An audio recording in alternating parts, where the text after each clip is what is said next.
और उत्तर प्रदेश में योगी की नई सरकार को लेकर तैयारियां तेज हो गई हैं। बुधवार को दिल्ली में नई सरकार के गठन पर लंबी बैठक हुई और करीब 6 घंटे तक चली इस बैठक में यूपी के कार्यवाहक सीएम योगी आदित्यनाथ के साथ ही बीजेपी अध्यक्ष जेपी नड्डा, राष्ट्रीय संगठन महामंत्री बीएल संतोष, यूपी बीजेपी के अध्यक्ष स्वतंत्र देव सिंह, संगठन महामंत्री सुनील बंसल और योगी की पिछली सरकार के दोनों डिप्टी सीएम केशव प्रसाद मौर्य और दिनेश शर्मा शामिल हुए।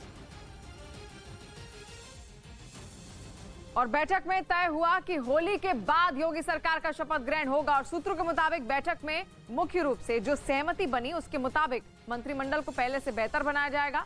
मंत्रिमंडल में जातीय समीकरण का ध्यान रखा जाएगा। मंत्रिमंडल में महिलाओं की भूमिका बढ़ाई जाएगी।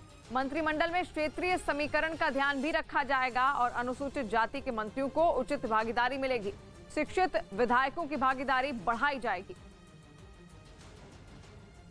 पूरी दुनिया की नजरें उधर रूस और यूक्रेन के बीच छिड़े युद्ध पर टिकी हैं और इधर चीन और ऑस्ट्रेलिया एक दूसरे को आंखें दिखा रहे हैं। चीन ऑस्ट्रेलिया का सबसे बड़ा ट्रेडिंग पार्टनर है, मतलब कि ऑस्ट्रेलिया अपना सबसे ज्यादा व्यापार चीन के साथ ही करता है, लेकिन इसके बावजूद वो चीन से दुश्मनी मोल लेने को तैयार बैठा है। बल्कि ऑस्ट्रेलिया के प्रधानमंत्री स्कॉट मॉरिसन ने तो चीन को खुली धमकी भी दे दी कि अगर उसने यूक्रेन के साथ जंग में उलझे रूस की मदद की तो फिर उसे ऑस्ट्रेलिया के गुस्से का सामना करना होगा। मतलब यूक्रेन और रूस के युद्ध ने उनसे मीलों दूर बैठे चीन और ऑस्ट्रेलिया के बीच जंग की चिंगारी भड़का दी है। वो एक दूसरे के लिए आग उगल रहे हैं। यही वजह है कि अमेरिका भी ऑस्ट्रेलिया के समर्थन में कूद पड़ा है। उसने अपने सैनिक ऑस्ट्रेलिया में भेजने का ऐलान किया है। खबर है कि अमेरिका की मरीन फोर्स के करीब 2200 सैनिक सितंबर-अक्टूबर तक ऑस्ट्रेलिया की नॉर्दर्न टेरिटरी में तैनात हो जाएंगे। ये वो सैनिक होंगे जिन्हें जमीन से आसमान में लॉन्च होने वाली मिसाइलें चलाने में महारत हासिल है। अमेरिका के ये जवान ऑस्ट्रेलिया की सेना के साथ मिलकर युद्ध का अभ्यास करेंगे, आपदा प्रबंधन और बचाव अभियान चलाने की ट्रेनिंग भी लेंगे। अमेरिका के लगभग 1000 जवान तो नॉर्दर्न टेरिटरी की राजधानी डार्विन में लैंड कर भी चुके हैं। दुनिया के नक्शे पर डार्विन शहर की लोकेशन बेहद अहम है। डार्विन सिर्फ चीन ही नहीं बल्कि इंडोनेशिया, फिलीपींस, जापान, दक्षिण कोरिया, मलेशिया और ताइवान जैसे 1 दर्जन से ज्यादा एशियाई देशों के दक्षिण में है। और तो और उसके समुद्र किनारे बसे होने की वजह से वो व्यापार का भी अहम रूट है। अमेरिकी जवानों की ये टुकड़ी ऑस्ट्रेलिया में उस अभियान का हिस्सा होगी जो कि अमेरिका इंडो पैसिफिक यानी हिंद और प्रशांत महासागर के हिस्सों में चला रहा है, ताकि कल को अगर चीन ताइवान पर धावा बोल दे तो उसे बचाया जा सके।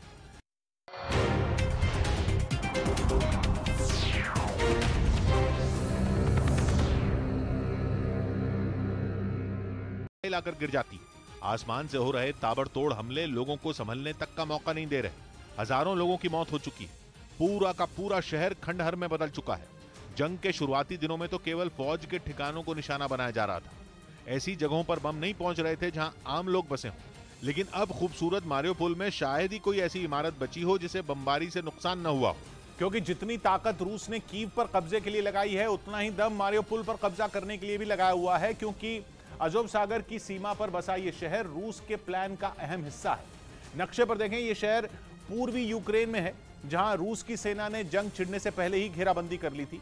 मारियोपोल की समुद्री सीमा पर यूक्रेन का एक बेहद अहम पोर्ट है, बंदरगाह है, जो यूक्रेन में कारोबार के नजरिए से बेहद अहम है। मतलब ये कि अगर मारियोपोल रूस की मुट्ठी में बंद हुआ तो यूक्रेन की अर्थव्यवस्था का बहुत बड़ा हिस्सा चीन के हाथ में चला जाएगा। मैं कीजिएगा यूक्रेन के रूस के हाथ में चला जाएगा। अब बताया जा रहा है कि मारियोपोल को जो 3 जमीनी सीमाएं हैं, उन तीनों सीमाओं पर रूस की फौज ने घेराबंदी कर ली है। शहर से बाहर निकलने का कोई रास्ता रूस की पहुंच से बाहर नहीं है। ऊपर से शहर के अंदर की जितनी भी अहम इमारतें हैं, चाहे वो सरकारी एजेंसियों के दफ्तर हों, स्कूल और यूनिवर्सिटियां हों या बाजार हों, सभी जगहों पर रूस की बमबारी की वजह से भारी नुकसान हुआ है। और ऐसे ही हवाई हमलों की चपेट में मारियोपोल के हजारों नागरिक भी आए हैं। अब तो हालत यह है कि अस्पताल में इलाज करा रहे लोग भी सुरक्षित नहीं हैं। शहर के सबसे बड़े अस्पताल पर रूस ने पहले मिसाइल से हमला किया, फिर लोगों को अस्पताल में ही कैद किए जाने की खबर है। यूक्रेन की कुछ एजेंसियों ने तो यहां तक दावा किया है कि अस्पताल से भागने की कोशिश करने वालों को देखते ही गोली मारने का आदेश दिया गया है। अस्पताल में डॉक्टर बेसमेंट में छुपकर मरीजों का इलाज कर रहे हैं। अस्पताल के अलावा रिहायशी इमारतें और कॉलेज भी रूस के आसमानी हमलों की चपेट में आ चुके हैं। मारियोपोल कभी यूक्रेन के सबसे खूबसूरत शहरों में शुमार था, जो अब किसी खंडहर से भी बदतर हो चुका है।